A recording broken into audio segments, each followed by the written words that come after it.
오홀리압과 부살렐에 대해서 말씀을 나눌 것입니다. 우리 지난주에 했던 말씀을 한번 정리하고 오늘 중요하게 말씀의 결론을 내릴 텐데, 먼저 이 부살렐과 오홀리압, 이 사람들이 누굽니까? 이 사람들은 이스라엘 백성이 출애굽한 이후에 광야 생활을 시작할 때 모세가 시내산에서 하나님께 기도하고 그 성전, 즉 완성된 성전이 있기 전 광야 시절에 하나님께서 임하시는 성전인 성막을 만드는 사람들, 건축업자들이죠. 이게 이 부살렐과 오홀리압입니다. 자, 먼저 그 이름 뜻부터 보면 지난주 말씀드렸지만은 부살렐은 하나님의 보호 아래 있다, 그런 뜻이지요.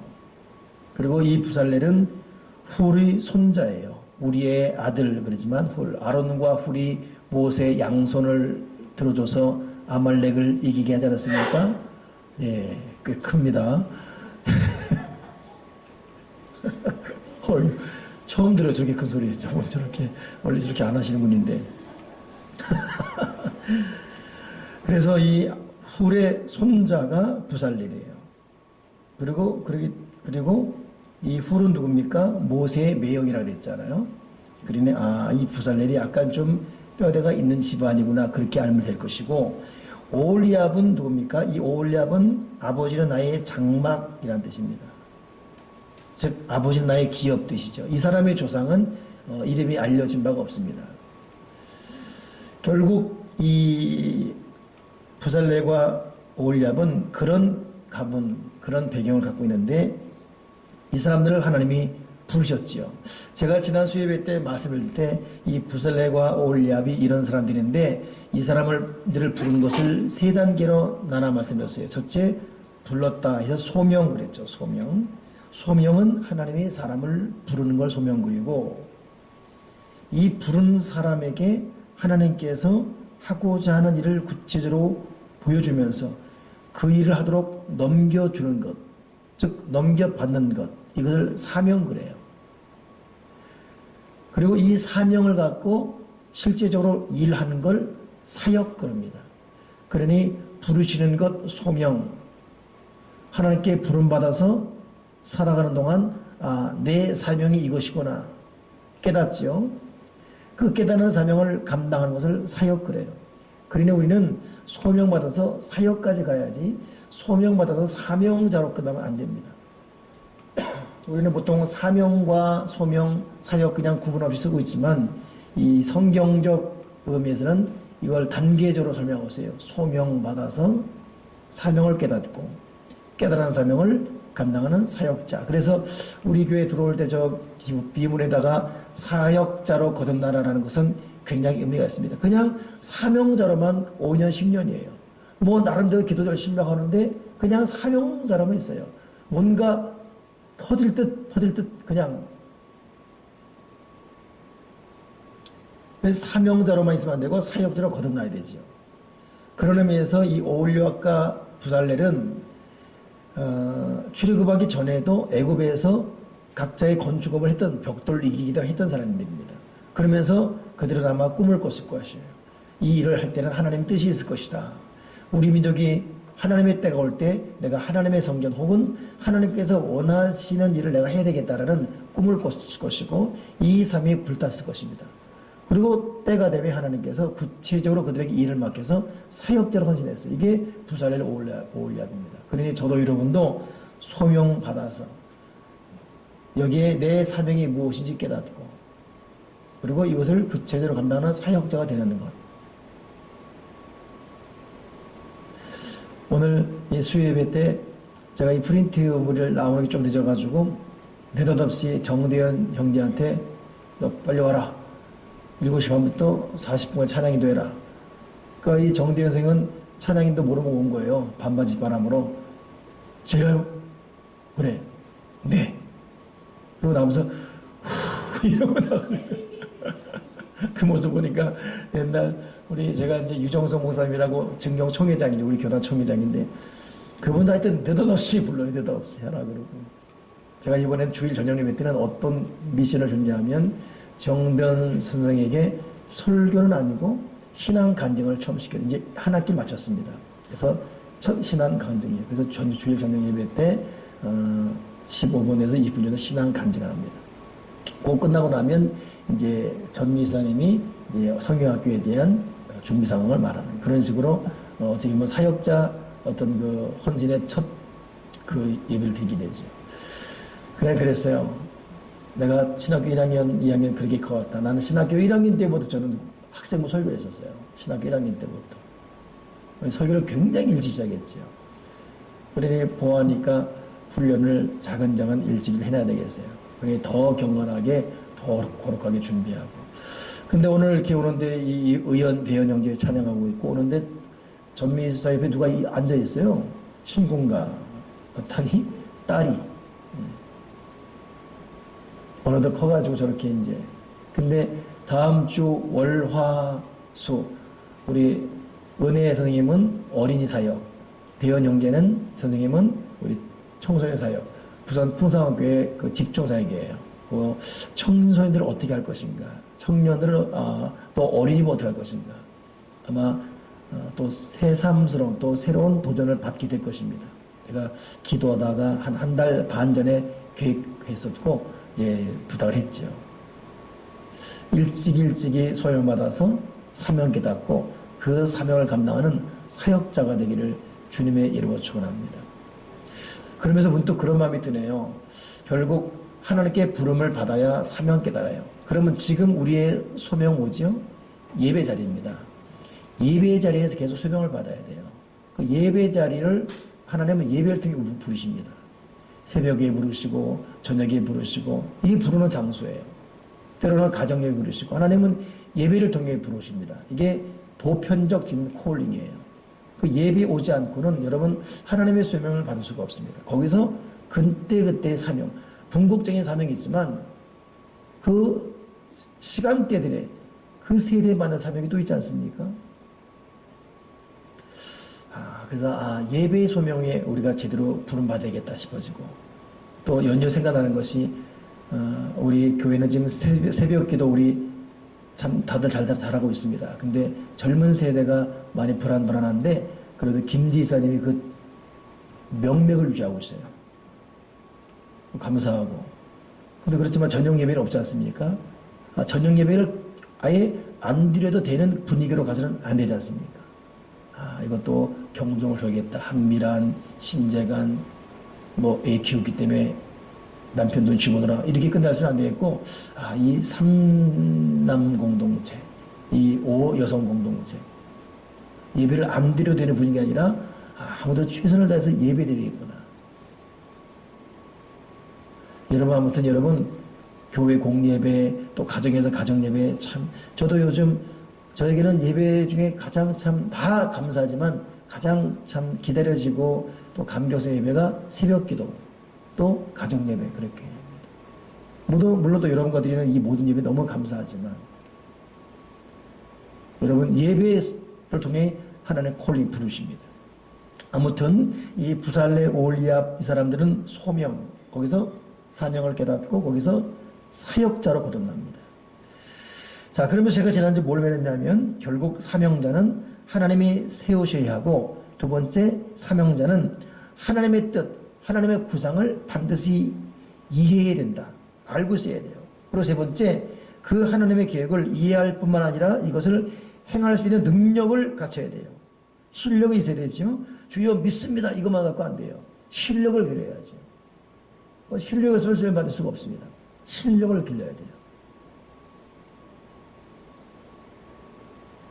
제가 지금 이 주제에 맞게끔 소개하고 싶은 것 중에 하나가 이제 모세의 마지막 느보산 기도 그 시.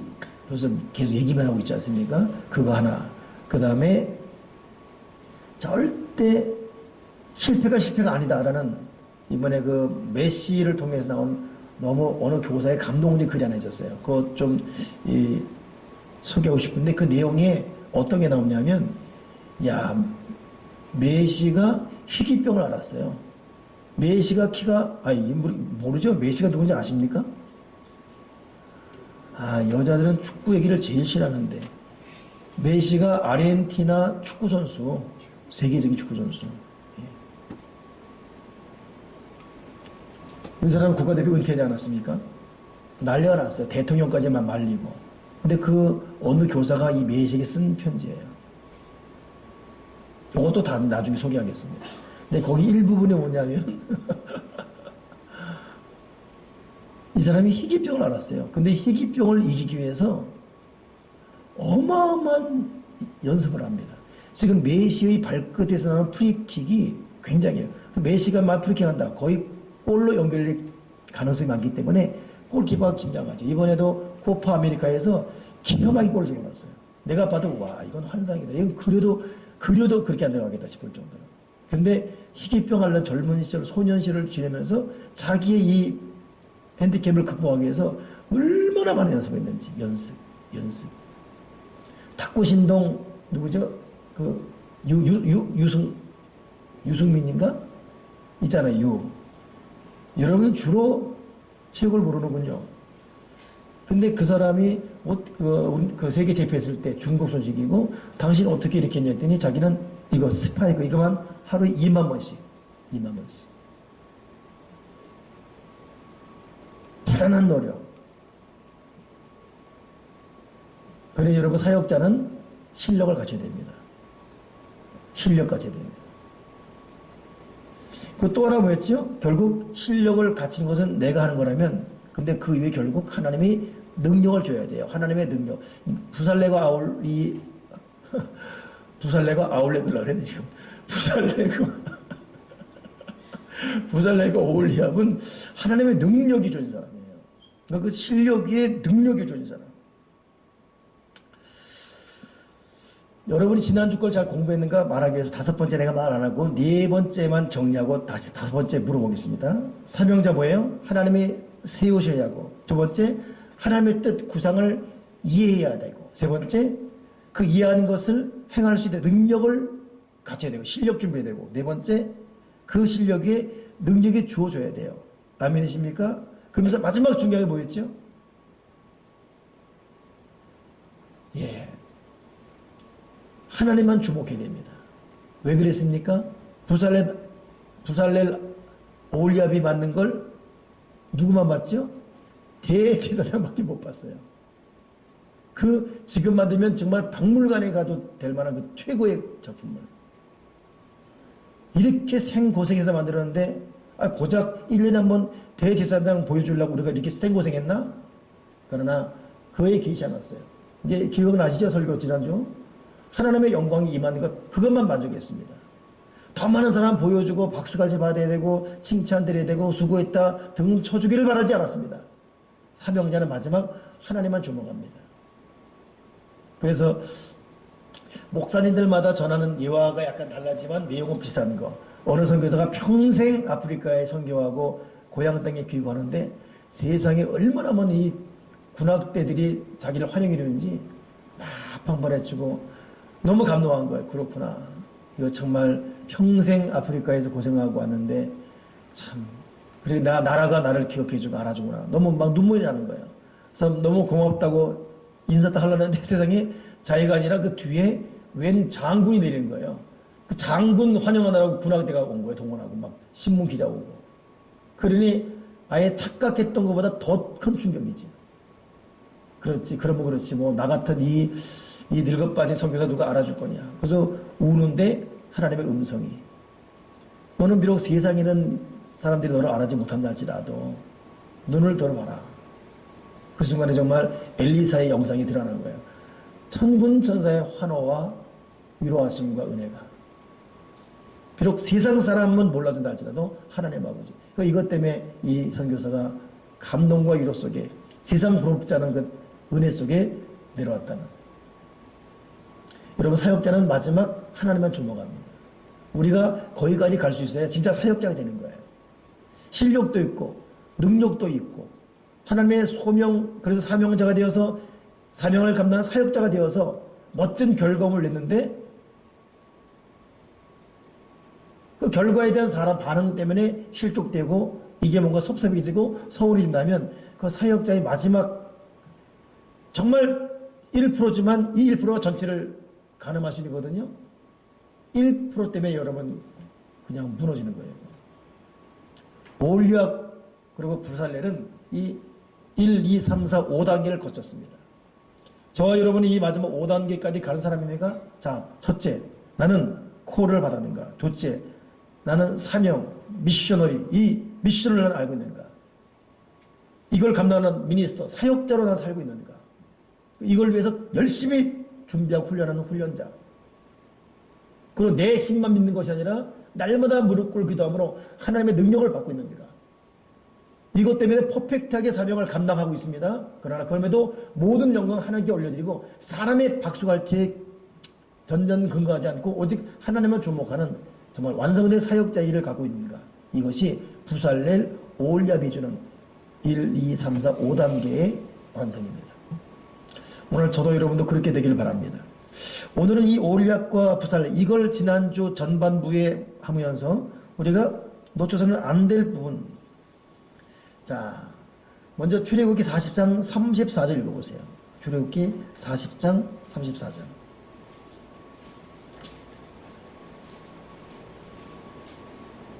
읽어보세요. 시작.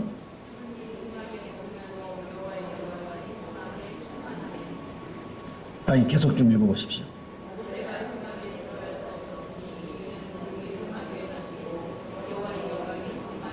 아멘.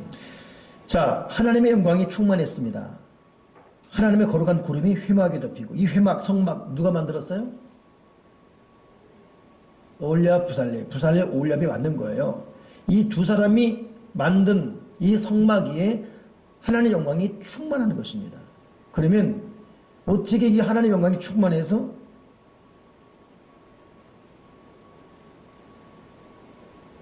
사람이 두려워서 감히 바라보지도 못할 정도가 되었으며 결국 이 하나님의 영광이 충만한 이 성막 때문에 이 구름이 떠오를 때는 백성이 행진하고 떠오르지 않을 때는 떠오를 때까지 머무를 정도로 절대 진리의 거룩한 성소가 되었을까? 물론 이 오홀리압과 부살렐이 이것을 완성해서 그렇지요. 그러나 그 이면에는 세 가지 우리가 놓쳐서는 안 될 것이 있습니다. 그것이 뭐냐면 조금 전 제가 말했던 오홀리압과 부살렐의 1, 2, 3, 4, 5단계 준비 과정입니다. 한 번 더 오늘 그 부분을 정리하면 오늘 읽었던 36장 1절부터 아까 우리 선생님, 은혜 선생님이 읽었죠. 그러죠? 거기 보니까 그러잖아요. 부살렐과 오홀리압과 및 마음이 지혜로운 사람 곧 여호와께서 지혜와 총명을 부으사 성소에 쓸 모든 일을 할 줄 알게 하는 자들은 모두 여호와께서 명령하신 대로 할 것입니다. 그래서 2절 모세가 부살렐과 오홀리압과 및 마음이 지혜로운 사람 곧 마음에 여호와께로부터 지혜를 얻고 와서 그 일을 하려고 마음에 원하는 모든 자를 부르매 그랬잖아요. 그러니 이런 준비가 되다 보니까 하나님의 성막 이 하나님의 영광이 가득한 성막이 되었습니다. 근데 그 조목 좀 보세요. 부살렐과 오홀리압과 및 사람들이 어떤 사람이었어요? 지혜로운 사람. 그 마음에 여호와께로부터 지혜를 얻은 사람이에요.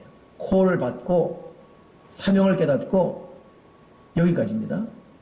그리고 결국 뭡니까? 그 일을 하려고 마음에 원하는 즉 사역하기로 결심한. 그러니 그만 봐도 그 마음에 여호와께로부터 지혜를 얻고 와서 이게 소명과 사명을 깨달은 거예요. 근데 그럼에도 난 몰라 안 하면 끝나는 것이죠. 근데 어떻게 했어요? 마음에 원하는 모든 자 그 일을 뭐예요? 그 일을 하려고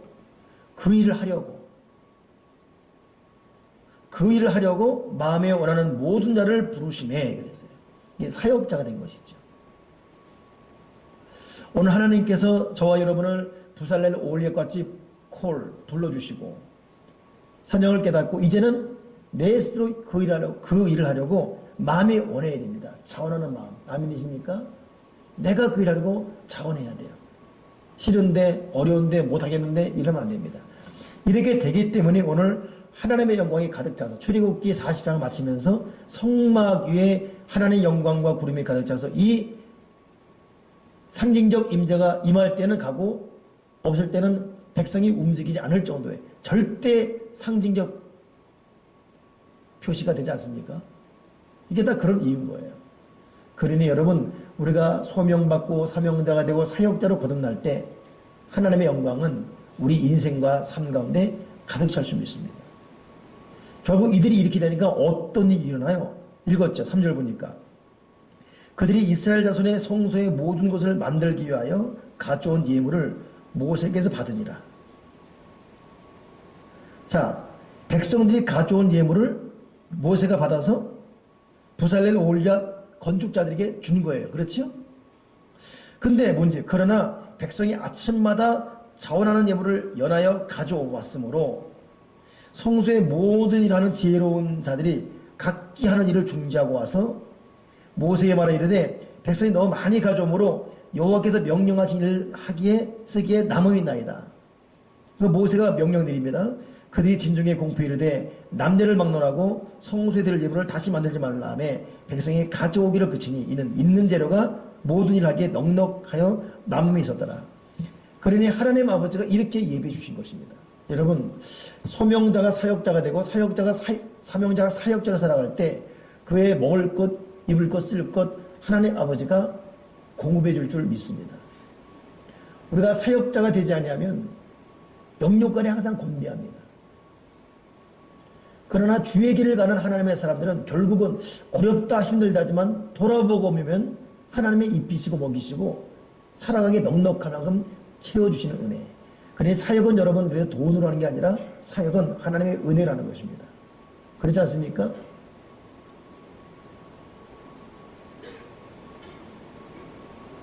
사역은 진실로 믿음으로 하는 것이고 사역은 하나님의 은혜라는 것이에요. 하나님의 뜻이 있는 곳에 하나님은 튀어주십니다. 반드시 그렇습니다. 쓰고도 남은 얼마나 이 백성들이 가져오는지. 그래서 오홀리압과 이 부살렐 볼 때, 야, 사역자로 거듭나야 될 분명한 이유가 있어요. 하나님은 하나님의 일을 맡길 만한 사람을 찾고 있고, 그 사람이 그걸 깨닫고 자원하는 마음으로 그 일을 하잖아요. 그러면 그 사람의 모든 쓸 것, 먹을 것, 입을 것, 그 사람의 앞으로 미래를 책임지시고 그의 자녀손까지 하나님이 책임져 줄 줄 믿습니다. 아멘이십니까? 그렇지요? 그러니까 우리 교회가 부살렐과 오홀리아 같은 자세로 하나님의 소명을 받고 이 소명을 제대로 각자 깨달아서 교회적인 사명, 성도의 사명을 깨달아서 자원하는 마음으로 사역의 길을 간다면 하나님 아버지는 지금 우리가 생각하는 그 이상 상상을 초월할 정도의 교도는 교도를대로 교회는 교회대로 하나님께서 쓰기에 넉넉할 정도의 차고 넘치는 복을 줄 줄 믿습니다. 이게 부살렐과 오홀리압의 축복이에요.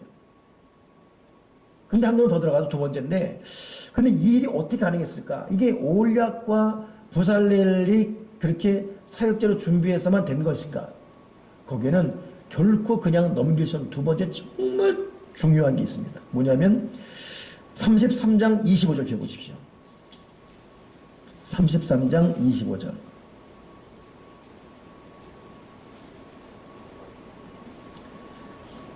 (33장 25절이) 없네요. 32장 25절. 은혜의 자매 선생님 다시 읽어보세요. 25절부터 28절까지 29절까지.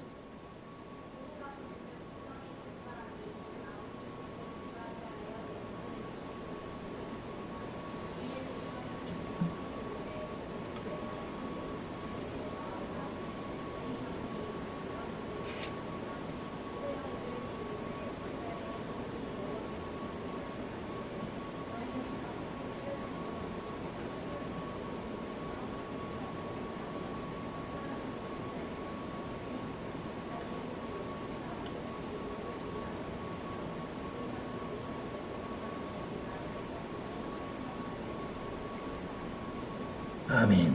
자, 29절.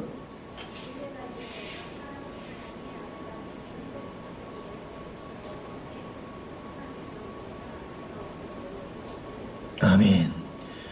굉장히 중요한 말씀입니다, 오늘. 이것 때문에 여러분, 하나님께서 이 백성들에게 복을 주시고, 그리고 부살렐과 오홀리아 같은 이 기능적으로 준비한 이 사람들에게 쓸 것이 넘치도록 차고 넘치도록 부어준 것입니다. 뭐 때문에요? 헌신 때문에. 헌신했기 때문에. 근데 우리가 헌신 그럴 때 헌신을 굉장히 어찌 보면 조금만 마음만 먹으면 할 수 있는 것 같고, 또 누구나 조금만 하면 헌신 그러는데, 헌신의 무게라는 것은 굉장히 무겁습니다. 뭐냐면 지금 칼을 들고 자기 형제들이잖아요. 3,000명을 칼로 죽였어요. 왜 그랬습니까? 모세가 시내산에서 십계명 받을 때 백성들이 방자에 금송아지 만들고 날뛰고 난리쳤잖아요. 그래서 모세가 와서 이러니 방자하게 한 아론을 야단치고 금가루 만들어서 물에 타서 먹게 하지 않습니까?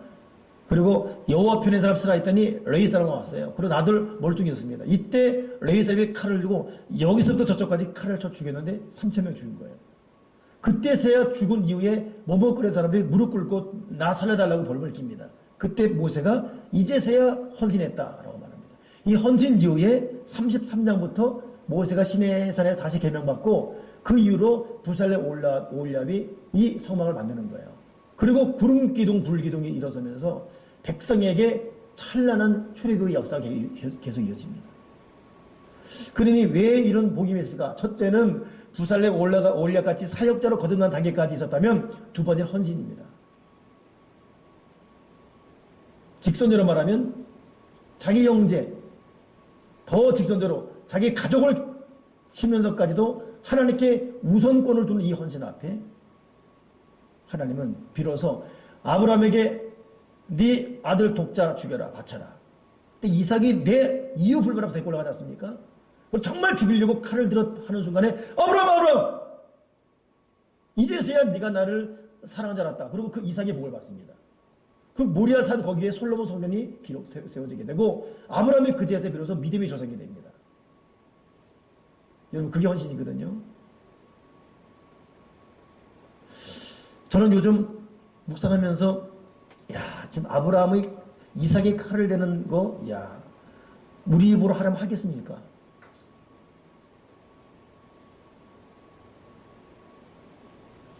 이거 여러분 지금 백성들 칼 들고 자기 형제 3,000명 죽일 때 이거 소급해 올라가면 4촌 8촌 형부 매형 사위 뭐 있었을 것인데 이게 쉽겠습니까? 와 근데 이거 하나 명하시는 거예요. 그러니까 영적인 수준과 이 가치라는 것은 인간 논리는 안 돼요. 그래서 저는 요즘 느껴지는 것이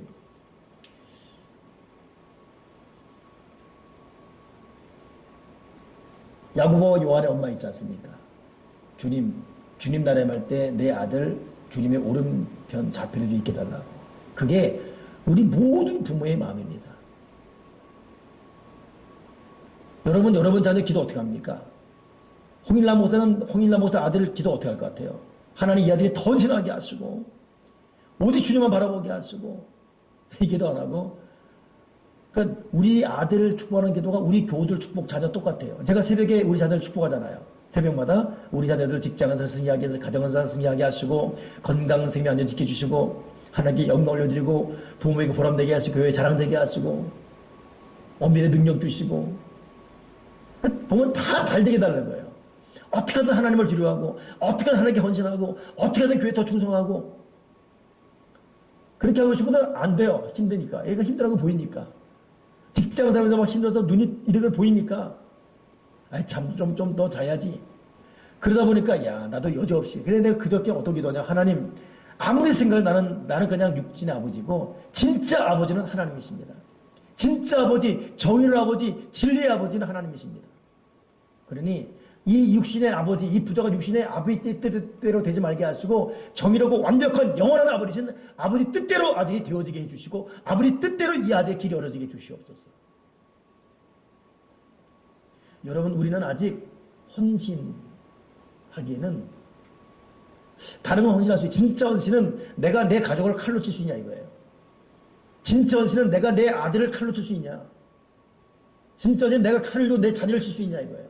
이것도 문자적으로 받아들이지 마시고 의미 아시죠? 예? 그래 자기 가족을 칼로 치지 못하면 절대 헌신 안 됩니다. 자기 아들을 칼로 치고 자기 남편 칼로 치고 자기 부모 칼로 치고 너희가 나를 위해서 부모 처자식 미워하지 않냐면 내 나라에 합당하지 않다고 그랬습니다. 그러나 버리면 내세와 금생의 복을 받는다. 그 여러분 액면 그대로 받아들이면 누가 주님 따르겠다 하겠습니까? 근데 거기엔 주님의 심오한 깊이가 있지 않겠습니까? 그러니 하나님께서 어마어마한 복을 줄 때는 그 복을 만한 헌신이 있어요. 그 속에 헌신.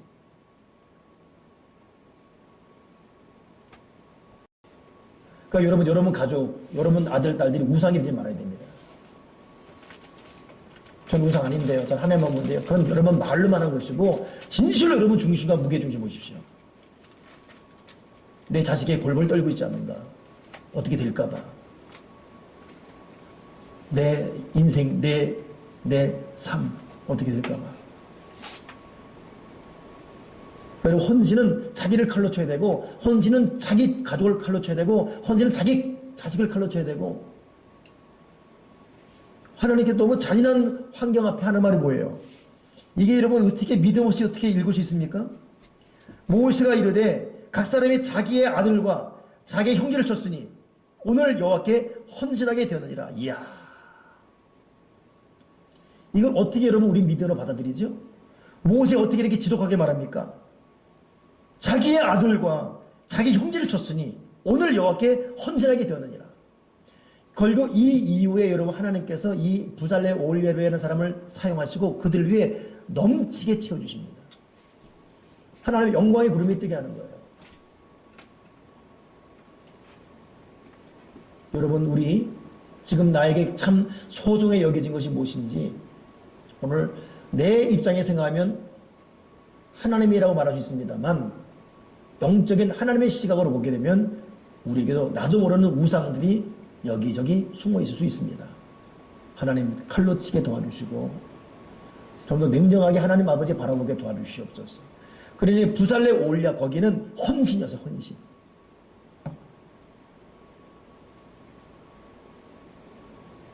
또 하나가 뭐였냐면 39장 41절 은혜 선생님 다시 읽어보세요.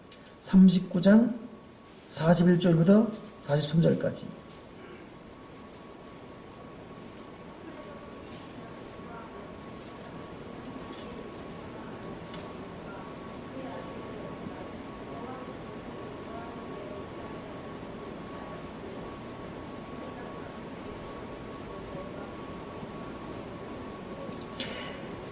아멘.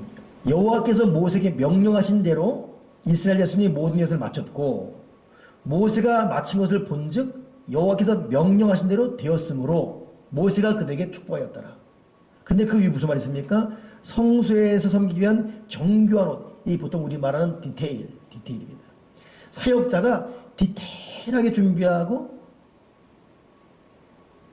따져보고 수고하는 거예요. 이 정교함. 덮어놓고 가는 게 아니라 정말 디테일한 거예요.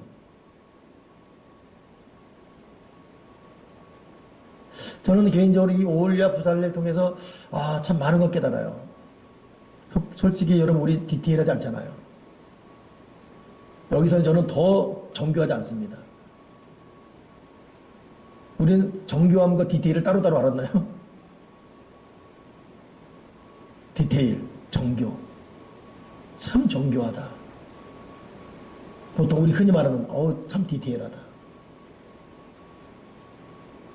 사역자는 디테일해야 된다. 사역자는 정교해야 된다. 대강대강 얼렁뚱땅 그 사역자로 완성할 수가 없어요. 디테일하니까 정교하니까 여호와께서 그들에게 복을 줬다. 근데 하나님께서 명령하신 건 이 정교하다 뜻은 뭐냐면 하나님께서 명령하신 그대로 순종해서 거두려는 이 디테일. 순종과 디테일 이게 정교입니다. 순종한 대로 디테일하게. 순종하지 않고 자기 멋대로 디테일할 수 있지 않습니까? 그러니까 정교라는 것은 더 깊이 들어가는 것이죠. 하나님 명령하신 대로 디테일하는 것. 이게 정교함이에요. 그러니까 우리에게는 정교한 영성이 회복되어야 됩니다. 정교한 영성. 이것이 여러분 섞어져서 하나님께서 크게 기뻐하시면서 구름 기둥으로 이 성막을 덮어버리는 거예요. 말씀을 우리 정리하면서 한번 마음속에 한번 그려보기를 바랍니다.